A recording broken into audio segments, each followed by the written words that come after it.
ലോക്സഭാ തെരഞ്ഞെടുപ്പിന് മത്സരിക്കാൻ സംസ്ഥാനത്ത് ഇന്നു മുതൽ നാമനിർദ്ദേശ പത്രിക നൽകാം. ഏപ്രിൽ 4 വരെ പത്രികകൾ സ്വീകരിക്കും. അടുത്ത മാസം 23-നാണ് വോട്ടെടുപ്പ്. കേരളമടക്കം എല്ലാ സംസ്ഥാനങ്ങളിലെയും വോട്ടെണ്ണൽ മെയ് 23-നാണ്. പൊതു അവധി ദിവസങ്ങളിലൊഴികെ രാവിലെ 11 മുതൽ വൈകിട്ട് 3 വരെ പത്രിക സമർപ്പിക്കാം.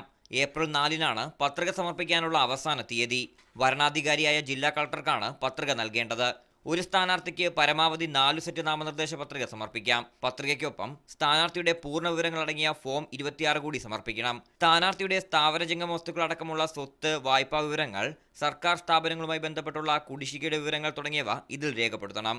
നാമനിർദ്ദേശ പത്രിക സമർപ്പിക്കുന്നയാളുടെ പേരിൽ ക്രിമിനൽ കേസുകൾ ഉണ്ടെങ്കിൽ അവ സംബന്ധിച്ച് FIR അടക്കമുള്ള പൂർണ്ണ വിവരങ്ങളും ഫോം 26-ൽ പരാമർശിക്കണം. ജനറൽ വിഭാഗത്തിന് 25,000 രൂപയും പട്ടികജാതി പട്ടികവർഗ വിഭാഗത്തിന് 12,500 രൂപയുമാണ് സ്ഥാനാർത്ഥികളാകാൻ കെട്ടിവെക്കേണ്ട തുക. ഏപ്രിൽ 5-നാണ് നാമനിർദ്ദേശ പത്രികകളുടെ സൂക്ഷ്മ പരിശോധന. ഏപ്രിൽ 8 വരെ പത്രിക പിൻവലിക്കാൻ സമയമുണ്ട്. ഏപ്രിൽ 23-നാണ് വോട്ടെടുപ്പ്. മെയ് 23-ന് വോട്ടെണ്ണും. മീഡിയ 1 തിരുവനന്തപുരം.